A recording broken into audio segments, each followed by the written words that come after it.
போரூருக்கு ஒரு விசேஷம். உங்கள் லலிதா ஜுவல்லரி நம்ம போரூருக்கு வந்தாச்சு. பிரம்மாண்ட திறப்பு விழா சென்னை போரூர் மெட்ரோ அருகில் ஆர்காட் ரோடு. திறப்பு விழா சந்தை மார்க்கெட்டிலேயே குறைந்த சேதாரத்தில் மேலும் 1% குறைவு. அன்போட வரவேற்கிறேன். கொண்டு செலுத்த முடியவில்லை, திடமான முடிவுகள் இல்லை, ஒரு உறுதியான நடவடிக்கை இல்லை, 20 நாள்ல அதற்கான வெளிப்பாடு இல்லை. முதலில்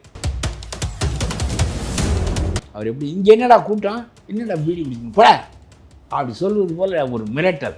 இந்த பெண்களை எல்லாம் கற்பழிக்கின்றவர்களெல்லாம் முதலில் அப்புறம் சட்டம். 10 இடத்தில் சாத்தினால் அவனை கொண்டு வந்து சாத்துமாவன். நான் என்ன சொல்கிறேன், உன் ஆட்சி வந்ததுக்கு 10 வயது பெண்ணிலிருந்து 80 வயது கிளை வரையிலும் கற்பழிக்கப்படுகிறான். இதற்கு காரணம் போதை. இன்னமும் அந்த போதையின் நடமாட்டம் தமிழ்நாட்டிலே அதிகமாக இருக்கிறது. இந்த சிங்கப்பெண் பாதுகாப்பதற்கு இரவு போகிறாளே, அவளை பாதுகாப்பதற்கு சிங்க ஆண்படையை அனுப்ப வேண்டும். ஏற்கனவே போலீஸ் இருக்கிறது. இந்த போலீஸ் கடுமையாக அவர்கள் செயல்பட்டாலே இந்த பெண்களுக்கான பாதுகாப்பை அவர் வழங்கிவிட முடியும். இல்லை, கடுமையாக பெண் போய் ஒரு 20 பேர் தான் 2 மாவட்டத்திற்கு போதுமானவர்கள். அவர்கள் 20 நாள்ல இவ்வளவு பெரிய விமர்சனம் தேவையா? அதாவது 5 ஆண்டு காலம் இப்படிப்பட்ட விமர்சனத்தை நான் பார்க்கல. இந்த 20 நாள்ல அந்த விமர்சனத்தை நான் பார்த்துட்டேன். நான் தான் சொன்னேன், ஒரு சப் இன்ஸ்பெக்டர் வந்த உடனே அந்த ஊர் 5 நாளைக்கு ஆடும். தெரியுமா உனக்கு? 5 நாளைக்கு கிடுகிடுத்து போயிடும் புது சப் இன்ஸ்பெக்டர் வந்த உடனே. அப்புறம் பழைய குருடி கதையை தேடி என்று வரும். அது அவர் போதாமையினார். சரியாக இருந்தால் கடைசி வரையிலும் ஒழுங்காக இருக்கும். திமுக ஒழிப்பு தான் ஆட்சியினுடைய முதல் நோக்கம். நீ ஆள்வது 2வது நோக்கம். நீ ஒரு கருவி. உன்னால் பலத்தோடு ஆள முடியவில்லை என்றால் மறுபடியும் அந்த அயோக்கியர்கள் தள்ளி வைத்து விடுவார்கள். அதுதான் இதில் உள்ள சிரமம். 10 பேரை விட்டு முட்டு கொடுத்து இப்பொழுதும் நம்முடைய விஜய் ஆட்சி யாருடைய தயவில் நிற்கிறது தெரியுமா? ஸ்டாலின் தயவில் தான். விஜய் எங்கே ஆளுகிறார்? திருவிழாவில் காணாமல் போன பிள்ளையாட்டம் திருவென்று உட்கார்ந்துருக்கிறார். இந்த லாட்ரி குழுவம் தானே நடத்துகிறது. There will be only one power centre, that is Vijay அப்படின்னாரு. That is the another power centre, that is Aadhav Arjuna.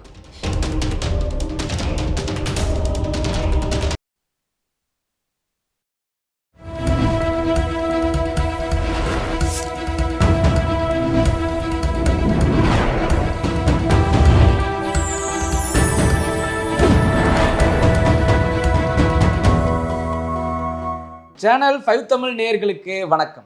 இந்த நேர்காணலில் நம்மோடு இணைந்திருப்பவர் தமிழ்நாடு தன்னுரிமை கழக தலைவர் திரு பல கருப்பையா அவர்கள். வாருங்கள், அவரோடு பேசுவோம். ஐயா வணக்கம். ஐயா, தமிழக வெற்றி கழகம் ஆட்சி அமைத்த நொடி பொழுது முதல் இப்போது வரை ஒரே விமர்சனங்களாகவே இருக்கிறது. என்ன காரணம்? எத்தகைய விமர்சனங்கள்? கொலை, கொள்ளை, கற்பழிப்பு நடந்துக்கிட்டே இருக்கே அப்படின்னு 20 நாளைக்குள்ள இப்படிப்பட்ட விமர்சனங்கள் ஏன்? அதாவது கொண்டு செலுத்த முடியவில்லை, திடமான முடிவுகள் இல்லை, ஒரு உறுதியான நடவடிக்கை இல்லை. 20 நாள்ல அதற்கான வெளிப்பாடு இல்லை. முதலில் நான் சொல்கிறேன், நடவடிக்கை என்பது தொடர்ந்து நடக்க வேண்டிய ஒன்று. அதற்கான வெளிப்பாடு இல்லை. இந்த அரசு மொழியை பிடுங்கிவிடும் என்ற அச்சம் மக்களுக்கு வந்தவுடனே வந்துவிட வேண்டும். நான் அதற்கு ஒரு சான்று சொல்லுகிறேன். எப்படி ஒரு ஆட்சி எடுத்த உடனே ஒரு அச்சத்தை ஏற்படுத்த வேண்டும். தவறானவர்கள் இந்த ஆட்சியில் இருக்க முடியாது. ஜெயலலிதா ஒரு முறை சொன்னார், எல்லா திருடர்களும் ஹைதராபாத்துக்கும் பெங்களூருக்கும் போய்விட்டார்கள். என்னுடைய ஆட்சி வந்ததாக ஓட்டு எண்ணப்பட்டு முடிந்த உடனேயே போய்விட்டார்கள் என்று சொன்னார். அது நான் எவ்வளவு உறுதியாக செயல்படுவேன் என்பதை கண்டு அஞ்சி போய்விட்டார்கள் என்பது அதனுடைய பொருள். நான் எம்எல்ஏ இந்த அந்த காலகட்டத்தான் சொன்னார்கள் அவர்கள். அப்புறம் இன்னொன்று, ஒரு சப் இன்ஸ்பெக்டர் ஒரு ஊருக்கு வருவார். நான் இதை நினைத்து பார்த்தேன். விஜய் என்ன செய்ய தவறி விட்டார் என்று சப் இன்ஸ்பெக்டர் மாறி வருவார். வந்தவுடன் ஊருக்குள் இறங்குவார். காலையில் வந்து பொறுப்பை எடுத்துக்கொள்வார், சாயங்காலம் இறங்கி விடுவார். ஏய், என்ன குதிரை வண்டிலாம் நடுவழியில் நிறுத்தியிருக்கா, எப்படி டிராஃபிக்கை மறிக்கிறா, எடு, விடுறா வா, என்ன பண்ணிக்கிட்டு இருக்காங்க, என்ன இங்கே கூட்டம், எதுக்கு கூட்டம், எதுக்காக சேர்ந்துக்கு நிற்கிற, நீ நம்ம யார், தட்டா புட்டான்னு வந்த உடனே அவ்வளோ சொல்லுவாங்க. புது சப் இன்ஸ்பெக்டர் வந்திருக்காருல்ல, ஒரு 2-3 நாளைக்கு ஆட்டம் பலமாக இருக்கும், எல்லாம் அடங்கி ஒடுங்கிடுவாங்க. தப்பான இடத்துல வண்டி நிறுத்த மாட்டான், ஒன்வே டிராஃபிக்கில் வரமாட்டான். ஒரு 4-5 நாளைக்கு பிறகு அவருக்கு கை இருக்கிறதே, அது என்ன செய்வது? சப் இன்ஸ்பெக்டர் கொடுப்பு மட்டும் கொடுக்கவில்லையே, அவருக்கு கையும் இருக்கிறதே. அப்புறம் ஆரம்பித்து விடுவார். பிறகு பழைய சப் இன்ஸ்பெக்டராக ஆகிவிடுவார். இது நான் சிறுபிள்ளையாக இருக்கிற காலத்திலிருந்து பார்த்துருக்கிறேன். இல்லை, திடீரென்று கடுமையாக ஊருக்குள் எல்லாமே தவறுகளெல்லாம் ஒடுக்கப்படுகின்றன. அடி, என்னடா இங்கே கூட்டம், எதுக்குடா இங்கே வந்து கூடுறேன், பீடி குடிச்சுக்கணும் பட. புது சப் இன்ஸ்பெக்டர் வந்த உடனே நான் வந்திருக்கிறேன், ஊர் மாறப்போகிறது என்று ஏற்படுத்துவார். பிறகு அவர் வழக்கம் போல் ஆகிவிடுவார் என்பது வேறு. சரியாக இருக்கிறவனாக இருந்தால் கடைசி வரலும் அப்படியே இருப்பான். அப்படி ஒருத்தர் நீங்கள் பார்த்ததே இல்லையா?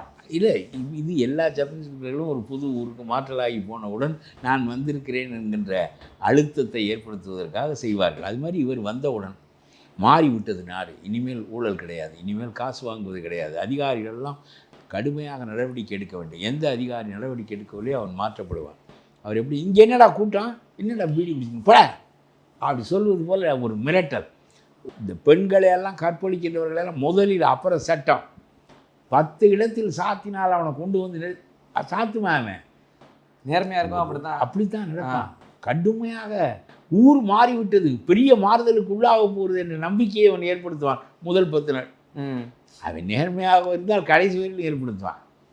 அதுவே இல்லாவிட்டாலும் 10 நாளைக்கு ஏற்படுத்துவான். நான் என்ன சொல்கிறேன், உன் ஆட்சி வந்ததுக்கு 10 வயது பெண்ணிலிருந்து 80 வயது கிளை வரையிலும் கற்பழிக்கப்படுகிறான். இதற்கு காரணம் போதை. 10 வயது பண்ணி 80 வயது கிழவியும் ஒன்றும் செய்ய முடியாது. போதை. அவனுக்கு வேறுபாடே தெரியவில்லை. இன்னமும் அந்த போதையின் நடமாட்டம் தமிழ்நாட்டிலே அதிகமாக இருக்கிறது.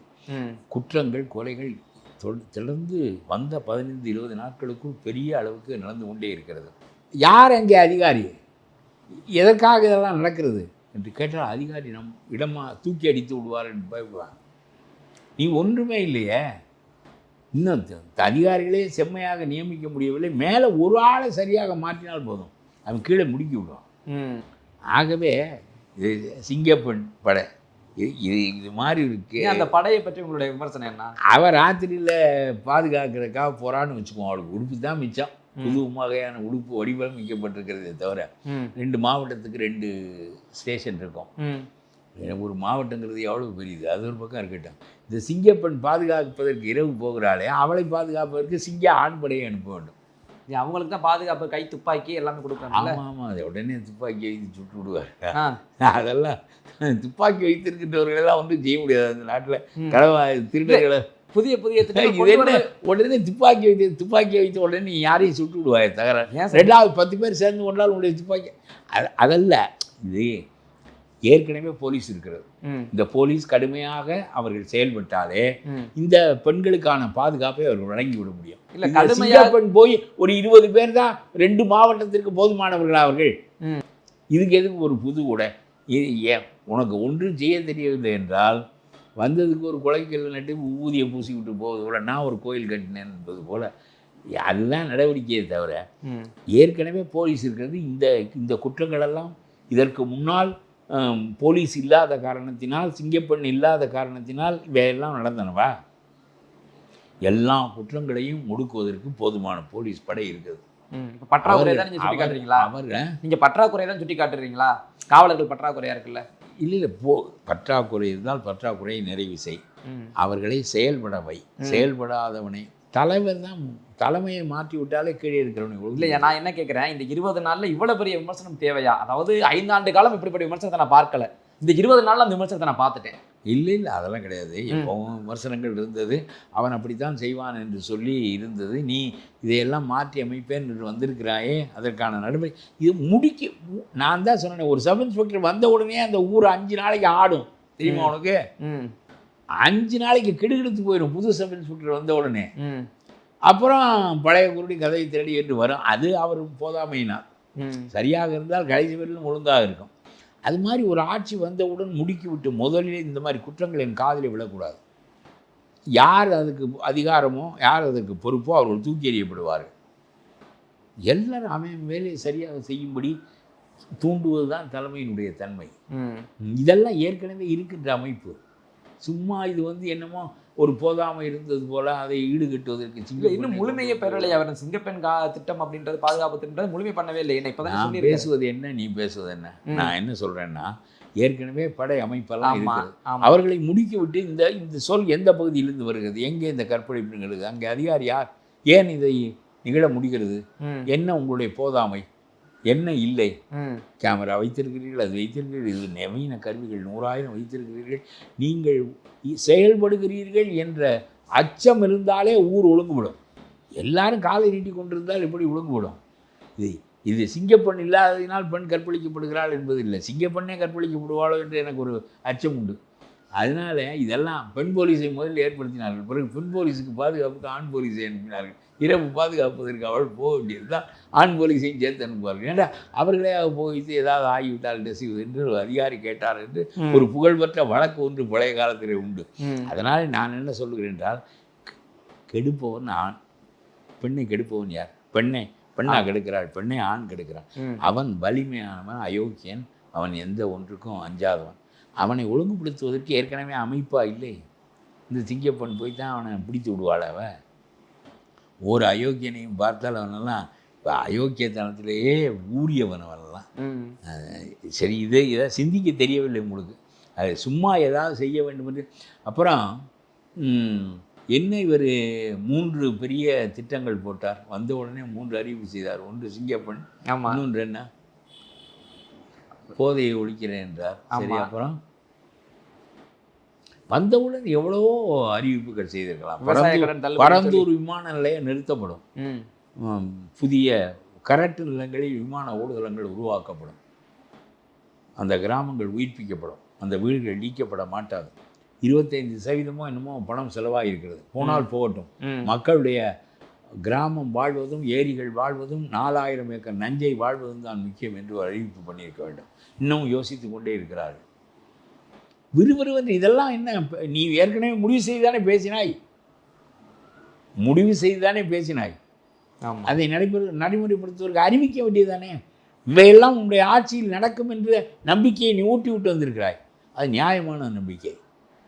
28 கிராமங்கள், 80 ஏரிகள், 4000 ஏக்கர் நஞ்சை நிலம், இவையெல்லாம் காக்கப்பட வேண்டும் என்பது நியாயமானது. என்ன இதுக்கு தடை? இதற்கு என்ன 10 நாள் வேண்டும்? தூத்துக்குடியில் 13 பெண் மக்களை 17 போலீஸ் அதிகாரிகளும் ஒரு கலெக்டரும் 3 தாசில்தார்களும் சேர்ந்து கொலை செய்து விட்டார்கள், சுட்டு கொன்றார்கள். அநியாயம், அது பயங்கர படுகொலை. அவர்கள் மீது கொலை வழக்கு பதிவு செய்ய என்று நீதிமன்றம் சொன்னது. இன்றைக்கு வரலும் பதிவில்லை. ஸ்டாலின் அவர்களை, நீ தப்பு செய், நான் உன்னை காப்பாற்றுகிறேன், நான் தப்பு செய்கிறேன், நீ பாராமல் இரு என்று சொல்லி இந்த 5 ஆண்டுகளாகவும் அவர்களின் மீது நடவடிக்கை இல்லை. ஏன் தோத்தோம் என்று ஆராய்ச்சி செய்கிறார். இதனால் தான் நீ தோத்தாய். எதற்கு இந்த கொலைகார போலீஸை நீ ஏன் காப்பாற்ற வேண்டும்? அது இன்னொரு ஆட்சியில் நடந்தது. இந்த கொலைகார போலீஸை எதற்கு காப்பாற்ற வேண்டும்? போலீஸுக்கும் உனக்கும் ஒரு டைப். நீ என்ன செய்தாலும் நான் கண்டுகொள்ளவில்லை, நான் என்ன செய்தாலும் நீ கண்டுகொள்ளாத. இதான் அதனால தான் நீ வீட்டுக்கு போனேன். போய் பூத் ஏஜென்ட் கூட இல்லாமல் வெற்றி பெற்று விட்டார்கள். பூத் ஏஜென்ட்டே தேவையில்லையா? பூத்தே இல்லாமல் ஓட்டு போடுவேன் ஆலமரத்தில் வந்து கூட. இதெல்லாம் ஒரு பேச்சு. உனக்கு இதுக்கு என்ன ஆராய்ச்சி? நீ ஆண்ட விதம், நீ செய்த தில்லு முள்ளுகள், பித்தலாட்டங்கள், நீ அடித்த கொள்ளை, சட்டம் ஒழுங்கில் நியாயமற்ற தன்மை, உன்னுடைய அயோக்கிய மந்திரிகளை காப்பாற்றி சட்டத்திற்கு மேலானவர்களாக அவர்கள் வைத்திருந்தது, சிறையிலே குற்றவாளியாக இருந்த ஒரு மந்திரியை, ஒரு மனிதனை மந்திரியாக்கியது, KN நேரு போன்ற மனிதர்கள் மீது வழக்கு தொடுக்க விடாதவாறு உன்னுடைய சட்டத்தை கொண்டு அதிகாரத்தை கொண்டு காப்பளித்தது. எல்லாம் தான் நீ தோற்றதற்கு காரணம். நீ என்ன செய்த? 1000 கொடுத்தேன், 2000 கொடுத்தேன், கோடை விடுமுறைக்கு 5000 கொடுத்தேன் என்பதை தவிர உன்னுடைய ஆட்சியில் என்ன நடந்தது? 10 லட்சம் கோடி கடன் வாங்கி வைத்து விட்டு போயிருக்கிறாய். ஆக்கப்பூர்வமான திட்டங்கள் உனக்கு என்ன தெரியும்? இப்போ கூட சொல்கிறாங்களே இந்த ஆட்சி ரொம்ப நாள் நீடிக்காது அப்படின்றது. இந்த ஆட்சி நீடிக்காது என்பதற்கு காரணமும் நான் 2500 தருகிறேன் என்பதில் தான் இவர் இருக்கிறாரே தவிர, அது நிதி அறிக்கையில் ஏதாவது அறிவிப்பார்கள். அது இல்லை. நான் சொல்லுகிறேன், ஒரு இலவசமும் கொடுக்க வேண்டாம் மக்களுக்கு. நீ அவன் நகர பேருந்தில் இலவசமாக ஏற்றினான், நீ நாடு முழுவதும் ஏற்றுகிறேன் என்று சொல்கிறாய். நாடு 4 நாளில் ஓய்ந்து போய்விடும். பிறகு பேருந்துகள் எல்லாம் ஓடாது. ஏனென்றால் டீசல் போட பணம் இருக்காது, சம்பளம் கொடுக்க பணம் இருக்காது, தவணை கட்ட பணம் இருக்காது, வாங்கிய கடனை கொடுக்காவிட்டால் புது வண்டி தரமாட்டான். அவள் யோசித்தா பேசினாய் நீ. அது உன் கட்சியில் இருக்கிறவனெல்லாம் அந்த மாதிரியான தகுதியில் உள்ளவன் தான். ஆகவே நீ பாட்டுக்கு எதையாவது பேசிவிட்டு வந்தா, இதற்காகவெல்லாம் மக்கள் ஓட்டு போடவில்லை, தவறாக பேசிவிட்டேன் என்று சொல். இதற்காக உனக்கு வாக்களிக்கவில்லை. அயோக்கியத்தனமான ஆட்சி ஒழிக்கப்பட வேண்டும் என்று வாக்களித்தார்கள். ஆகவே திமுக ஒழிப்பு தான் ஆட்சியினுடைய முதல் நோக்கம். நீ ஆள்வது 2வது நோக்கம். நீ ஒரு கருவி. உன்னால் பலத்தோடு ஆள முடியவில்லை என்றால் மறுபடியும் இந்த அயோக்கியர்கள் தலை தூக்கி விடுவார்கள். அதுதான் இதில் உள்ள சிரமம். இப்பொழுது எனக்கு இந்த ஆட்சி மாற்றத்தில் நான் அடைந்த மகிழ்ச்சி என்ன என்றால் மக்கள் இவ்வளவு பெரிய புரட்சி செய்வார்கள் என்று எனக்கு தெரிந்திருக்கவில்லை. எனக்கு இல்லை, எவனுக்கும் தெரிந்திருக்கவில்லை. இப்படி ஒரு ரிசல்ட் வரும் எவனுக்கும் தெரியவில்லை. எவனுக்கும் தெரியும். பெரிய ஆராய்ச்சியாளர்கள் என்று சொல்லிக் கொள்ளுகிறவர்களெல்லாம் ஸ்பாயிலர் பாலிடிக்ஸ் நடத்த போகிறார், ஸ்டாலின் இவர் விஜய் என்று சொன்னார்களே தவிர ஆட்சி மாறப்போகிறது என்று எவனும் சொல்லவில்லை. அவருக்குமே தெரியவில்லை. சோசியன் மட்டும்தான் சொன்னேன். அது நடந்திருக்காவிட்டால் சோசியன் நான் தூக்கா போட்டுக் கொள்ள போகிறேன். அவன் அதில் ஏதோ ஒரு கணக்கில் தப்பாக போச்சுட்டு வீட்டுக்கு போயிடுவேன். அது யாரு? ஆனால் அந்த மக்கள் அவ்வளவு புழுங்கி போயிருந்தார். இவன் கோடை விடுமுறைக்கு 2000, மொத்த பணம் 3000, 5000 தந்தேன். ஆட்சிக்கு வந்த பிறகு 8000 கூப்பன் தருகிறேன் என்று சொன்னான். இதுவரையிலும் மகளிருக்கு 1000, மாணவருக்கு 1000, தாய்மாருக்கு 1000 எல்லாம் கொடுத்து கொண்டே இருந்தான். ஏன் தோற்கடித்தார்கள்? யோசனை வேண்டாம். நம்முடைய கை முழுவதும் கரையாக இருக்கிறது, மக்கள் வெறுத்தார்கள் என்பது உனக்கு புரிய வேண்டாம். நீ எப்படி மாறுவ? உனக்கு ரத்தத்திலேயே ஊறி போயிருக்கிறது உன்னுடைய குடும்ப பாரம்பரியம். தகப்பனார் செய்தால், நீ செய்தால், உன் மகனுக்கும் செய்ய பழகி கொடுத்துருக்கிறாய். எப்படி மாறுவாய்? நீங்கள் ஒழிக்கப்படுவதன் மூலம்தான் ஆட்சி மாற்றம் நிகழ முடியுமே தவிர நீங்களெல்லாம் மாற மாட்டீர்கள். வால்மீகி ஒரு திருடன், அவன் ஒரு முனிவனாக மாறினான். அப்படி நடக்குமா உங்களிடம்? அவன் ஒரு முனிவன், அவன் ஒரு திருடன், பயங்கர திருடன், வழிப்பறி திருடன். அவன் முனிவனாக மாறினான். ஒருத்தன்கிட்ட கொள்ளையடித்தான். கொள்ளையடித்தோன்னு அவன் கேட்டான், ஏன்பா இந்த தப்பான வேலையை செய்கிற? உடம்பு நன்றாக இருக்கிறது, உழைத்து பிழைக்கலாமே, எதற்காக இதை செய்கிறாய் என்றான். நான் என்ன போய் மண்வெட்டி கொண்டு வந்தால் என் குடும்பத்துக்கெல்லாம் போதாது, என் பொண்டாட்டி பிள்ளைகளை காப்பாற்ற வேண்டாமா, அவர்களை நல்ல சௌரியமாக வைத்து கொள்ள வேண்டாமா, அதுக்காகத்தான் கொள்ளையடிக்கிறேன்னா. சரி, நீ போய் உன் பொண்டாட்டியும் பிள்ளைகிட்டையும் சொல்லு, உங்களுக்காகத்தான் கொள்ளையடிக்கிறேன்னு சொல்லு. அது அந்த கொள்ளையில் வர்ற பாவத்தில் உங்களுக்கும் பங்கு இருக்குது, ஆனால் உங்களுக்கு தானே கொடுக்குறேன்னு சொல்லு அப்படின்னு சொன்னேன். அந்த பொருளை பறி கொடுத்தவன் அவன் ஒரு ரொம்ப அறிவார்ந்த மனிதன். இவன் போய் பொண்டாட்டி சொன்னான், இந்த மாதிரி உங்களுக்காக தான் கொள்ளையடிச்சுன்னு வர்றேன், அதை ஒத்துக்கிறீங்களா இல்லையா? உங்களுக்காக தான் செய்கிறேன்னா, எனக்கு சோறு போட வேண்டியது புருஷனாகிய உன் கடமை. கொஞ்சமாக போடு, ரொம்ப போடும், வசதியாக போடு, வசதி குறைச்சலை போடாது, முக்கியம் இல்லை. என்னை காப்பாற்ற வேண்டியது, பிள்ளைகளை காப்பாற்ற வேண்டியது உன் கடமை. நீ பண்ணுற பாவத்திலலாம் எனக்கு பங்கு கிடையாதுன்ட்டான். நான் பாவம் முழுவதையும் சுமக்க வேண்டும், அதனுடைய பாவத்தின் பலனை நீங்கள் பங்கிட்டு கொள்ள வேண்டும் என்றால் நான் ஏன் இந்த பாவத்தை செய்ய வேண்டும் என்று வால்மீகி நினைத்தான். அவன் முனிவனான. அந்த அறிவெல்லாம் உங்கள் குடும்பத்துக்கு வருமா? ஏன் இந்த கொள்ளையடிக்கிறாய்? எத்தனை 1000 கோடி துபாயில் கொண்டு போய் பணத்தை வைப்பது, அங்கே வைப்பது, இங்கே வைப்பது, எதற்கு? உன்னை ஓய்த்து விட்டார். இப்பொழுதும் எப்படி மறுபடியும் என்ன செய்யலாம் என்று பார்க்குறாயே தவிர 10 பேரை விட்டு முட்டு கொடுத்து இப்பொழுதும் நம்முடைய விஜய் ஆட்சி யாருடைய தயவில் நிற்கிறது தெரியுமா? ஸ்டாலின் தயவில் தான். இல்லை, அதுவே மிகப்பெரிய விமர்சனமாக போய்கிட்டு இருக்கேன்.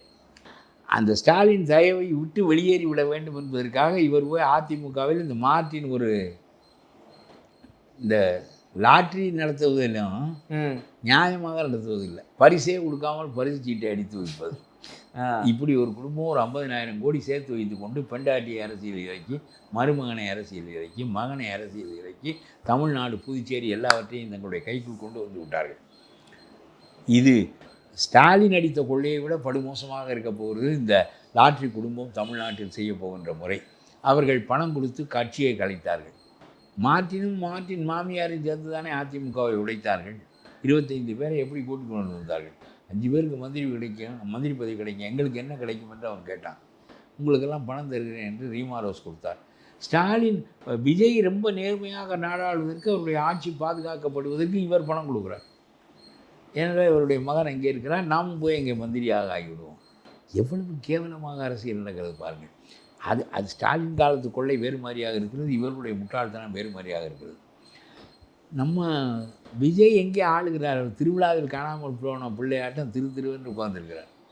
இந்த லாட்ரி குழுமம் தானே நடத்துகிறது எல்லாவற்றுக்கும். லாட்ரி குழுமம் தான். அவர் சொல்லியிருக்கிறார், லாட்ரி மார்ட்டினா இவர் பேர் என்ன, ஆதவர்தனா. இவர் சொல்லியிருக்கிறார், அதிமுகவில் உள்ள எல்லா நிர்வாகிகளும் 90% நிர்வாகிகள் எங்களுடைய கட்சிக்கு வந்து விடுவார்கள். ஆமாம், அப்படி தான் பேசியிருந்தார். உன் அறிவுக்கு தகுந்தாப்புல தானே இந்த கட்சி நடத்த போகிறேன். அவர் ஏதோ நேர்மையாக there will be only one power center, that is Vijay அப்படின்னாரு. that is the another power center, that is Aadhav Arjuna. he is playing with his money. he will do all sorts of tricks to spoil this honest politics. என்ன செய்ய போகிறேன்? உனக்கு என்ன தெரியும்? ஒரு கூட்டம் உனக்கு, அதாவது 234 பேரை உன்னால் நிறுத்த முடிந்தது. மக்கள் அது போதும் என்று கருதி வாக்களித்து விட்டார். ஒருவனை ஒழிக்க வேண்டும், ஒழித்தால் வேறு ஒரு ஆட்சி நடக்க வேண்டுமே. அப்படியானால் 234 பேரை நிறுத்துவதற்கு தகுதி உள்ள ஆளைத்தானே நாம் தேர்ந்தெடுக்க வேண்டும். நீ கிடைத்தாய். சரி, அதே ஆட்சிக்கு மாற்றாக அதிமுக பல காலம் தேர்ந்தெடுக்கப்பட்டது. ஒரு புதிய ஆட்சியை தேர்ந்தெடுப்போம், உன்னை தேர்ந்தெடுத்தார். நீ என்ன செய்தாய்? இன்னொருத்தன் பொண்டாட்டியை கூட்டிக்கு வர்ற மாதிரி மற்ற கட்சியில் இருக்கிறவனுக்கெல்லாம் பணம் கொடுத்து முதல்ல அவர்களை மேய்த்து கொண்டு வந்தாய். அவன் சொன்னான், நீ எனக்கு இந்த 25 பேர் கேட்டார்கள் அதிமுகவில் வந்தவர்கள், நம்ம எல்லாம் அவர் விரும்புகிறாரா, நமக்கு பதவி கொடுப்பாரா என்பதெல்லாம் எப்படி நம்புவது என்று கேட்டார்கள். நீ அவர்களை நேரில் பார்த்து பீதாம்பரம் போர்த்தி நம்பிக்கையை ஊட்டினாய். மறுநாள் அவர்கள் வந்து உனக்கு வாக்களித்தார்கள். நீ அவர்களை ரோட்டில் விட்டு வந்து விட்டாய். என்னுடைய யோக்கியதை இதுதானே? இன்னொருத்தன் பொண்டாட்டியை கூட்டிக் கொண்டு வருவது ரொம்ப மகா பாவம். சரியா? கண்டிப்பாக. சரி, கூட்டி கொண்டு வந்து விட்டால் அவளை நடுவெளியில் விட்டு போது அதை விட பாவம். கூட்டி கொண்டு வந்து விட்டாய், சரி தொலையட்டும், அந்த பழைய பாவத்தோடு தொலையட்டும். இவர்களை உள்ளே வைத்துக் கொள்ள வேண்டியதானே? இவன் மந்திரி பதவிக்காகத்தானே வந்தார்கள் இவர்களெல்லாம், வேறு எதுக்கு வந்தார்கள்? நல்ல புருஷன், காலமெல்லாம் வாழ்ந்த வீடு, அதை விட்டுவிட்டு காலம் கெட்ட காலத்தில் உன்னோடு எதற்கு வந்தார்கள்? நீ மந்திரி பதவி கொடுப்பா என்று வந்தார்கள். அது கேவலமான மனநிலை. பிறகு அவர்களையும் ரோட்டில் விட்டு விட்டால் அவன் பூராவும் திரும்பி போய்விட்டான். அதில் 4 பேரை ராஜினாமா பண்ண வைத்து அந்த தொகுதிகளில் நீ நிற்கப் போகிறாய். இப்பொழுது இவருடைய திட்டம் என்ன தெரியுமா? சூரியன் சின்னத்தில் நின்றார்களே அவர்களையும் கலைக்கப் போகிறார்கள்.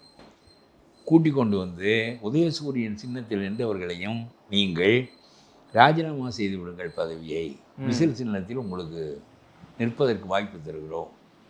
ஆக திமுகவினுடைய இன்னும் 1-2 பேர், நாங்கள் விசில் சின்னத்தில் நின்றதினால், நாங்கள் உதயசூரியனில் நின்றதினால் நாங்கள் திருமாவளவனையும் போல இந்திய யூனியன் முஸ்லீம் லீக்கையும் போல பேரம் பேச முடியாமல் போய்விட்டோமே என்று வருந்துகிறவர்கள் இருக்கிறார்கள் இங்கே திமுகவில். அப்புறம் என்ன, திமுக கூட்டணியில் திமுககாரன் தான் உதயசூரியனில் நிற்பான்ல. ஆமாம், திமுக கூட்டணிக்காரன் தானே உதயசூரியனில் நின்று அவன் வர முடியாமல் போயிட்டான். ஆமாம், சொந்த சின்னத்தில் நின்றவர்களெல்லாம் மாற்றி கொண்டு விட்டார்கள். மதிமுக சேலையை மாற்றுவது போல மாற்றி கொண்டு விட்டார்கள். அந்த அதிலே நின்று அந்த சின்னத்தில் நின்றவர்கள் வர முடியாமல் போய்விட்டார்கள். இவர்களும் அவர்களை கூப்பிட முடியவில்லை. இவர்களை கூப்பிட்டு வைத்து அவர்களுக்கு தடவி கொடுத்து பவுடர் போட்டு வாங்க, நான் உங்களை அலங்காரம் பண்ணி கூட்டி கொண்டு போகிறேன் என்று சொன்னபோது செய்ய முடியவில்லை. இப்பொழுது அவர்கள் என்ன நினைக்கிறார்கள்? சரி, நாங்களும் வந்து விடுகிறோம், அந்த சின்னத்தை விட்டு விடுகிறோம், நாங்களும் விசில் என்று வெற்றி பெறுகிறோம், எங்களையும் ஒரு பதவியில் உட்கார வையுங்கள் என்று சொல்லி பேசி கொண்டிருக்கிறார்கள். ஆக திமுகவிலிருந்து இப்போ அதிமுகவிலிருந்து 4-5 பேர் போனதோடு இல்லை. திமுக உதயசூரியன் இருக்கிறவனும் வரப்போகிறான். திமுக கட்சிக்காரன் இல்லை, திமுகவோடு உதயசூரியன் என்ற மாற்று கட்சிக்காரன். எல்லாரும் வந்து விடுவார்கள். எல்லாத்தையும் கலைத்து விட்டால் 2 சிறப்பு என்று நினைக்கிறார்கள். ஒன்று, திமுக வலுவிழக்கம். இன்னும் 1-2 பேர் உன்னோடு இருக்கிறார்கள், அவர்களும் வந்து விட்டால் நீ ரொம்ப வலுவிழந்து விடுவாய், தன்னந்தனியாகி விடுவாய். ஒன்று, இலை மட்டும் இல்லை, சூரியனும் எங்களுக்கு வசப்பட்டது தான். நாங்கள் கையை நீட்டினால் நாங்கள் வெற்றி பெற்றவர்கள். மேனகை நான் அழைத்தால் விஸ்வாமித்திரர் தவிப்பார். விஸ்வாமித்திரர் அவ்வளவு பெரிய முனிவர், மேனகை போய் ஆடினா என்ன செய்யுது? முடிந்தது. பதவியில் இருக்கிறவர்கள் ஆடுகிறார்கள், மேனகைகள் ஆடுகிறார்கள், விஸ்வாமித்திரர்கள் என்ன செய்வார்கள்? பிள்ளையை பெற்றுவிட்டு ரொம்ப புகழ்பெற்ற ரவிவர்மாவினுடைய ஓவியம் அது. அந்த பிள்ளையை கொண்டு வந்து நீ பெற்ற பிள்ளை என்று அந்த நாட்டியக்காரி மேனகை காட்டுவார். இவர் பெரிய முனிவர், இவரால் ஒரு சொர்க்கத்தையே படைக்க முடியும். திரிசங்கு சொர்க்கம் படைத்தவர் தானே இவர், முனிவர், அவ்வளோ பெரிய முனிவர், வசிட்டருக்கு நிகரானவர். பிள்ளையை கொண்டு வந்து காட்டிய பிறகுதான் நான் என்ன இவ்வளவு நாள் என்ன வேலை செய்து கொண்டிருந்தோம், எப்படி பாழாகிவிட்டோம், உன்னுடைய தவம் எப்படி கலைந்தது என்று அவருக்கு தெரிகிறது. உடனே ரவிவர்மா அதற்கு ஒரு ஓவியம் வரைந்தார். அவள் பிள்ளையை இப்படி நீட்டுவாள், இவர் தன்னுடைய கண்ணை இப்படி மறைத்து கொண்டு இது எனக்கு சொந்தமில்லை என்பது போல கையை வைத்து மறித்து காட்டுவார். அவருக்கு சொந்தம்தான், அவர் பெற்ற பிள்ளை தான், அதனால என்ன இப்படிப்பா அலங்கழித்து விட்டியே, என்னை இப்படி ரோட்டில் இறக்கி விட்டுட்டியே என்று இந்த கையை இப்படி காட்டுவார், கண்ணை மறைத்து கொண்டு. இது ரவிவர்மா வரைந்த ஓவியம். நான் ரொம்ப ரசித்த ஓவியங்களில் ஒரு பெரிய கான்செப்டை சொல்லுது பாருங்க. ஆமாம், ஒரு பெரிய கதை சொல்லுது. ஒரு ஓவியம் ஒரு கதை சொல்ல வேண்டும். மோனாலிசா புன்னகைக்கு இன்னும் விளக்கம் சொல்லி கொண்டே இருக்கிறார்கள். அது மாதிரி மேனகைகள் ஆடுகிறார்கள், பதவியில் இருக்கிறவர்கள் விஸ்வாமித்திரர் மயங்குகிறார்கள். எல்லாம் இங்கே இருந்து ஒரு 4 மேனகை 4 விஸ்வாமித்திரர் இங்கே கவுந்து விட்டார், அங்கே ஒரு 10 விஸ்வாமித்திரர், எல்லாம் வேறு வழி இல்லை. உங்கள் பல்வேறு கருத்துக்களை எங்களோட பகிர்ந்து வைக்கிற நன்றி. தொடர்ந்து பேசுவோம்.